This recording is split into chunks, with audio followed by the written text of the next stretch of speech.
ए नए साल बता, तुझ में नयापन क्या है। हर तरफ खुल्क ने क्यों शोर मचा रखा है। रोशनी दिन की वही, तारों भरी रात वही। आज हमको नज़र आती है हर एक बात वही। आसमां बदला है, अफसोस न बदली है ज़मीं।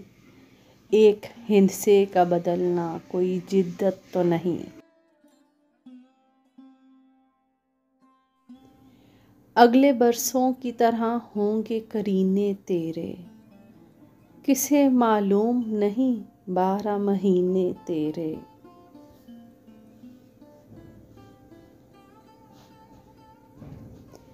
जनवरी, फरवरी और मार्च में होगी सर्दी और अप्रैल, मई और जून में होगी गर्मी।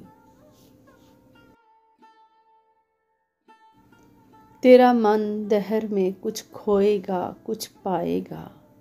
अपनी मियाद बसर करके चला जाएगा।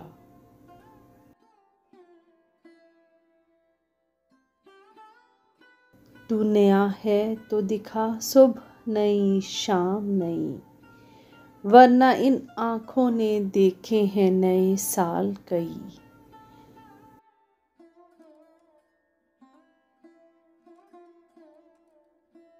बेसबब देते हैं क्यों लोग मुबारकबादें। क्या सभी भूल गए वक्त की कड़वी यादें।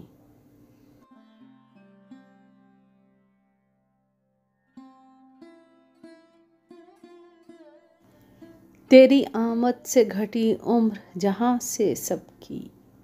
फैज़ ने लिखी है ये नज़्म निराले ढब की।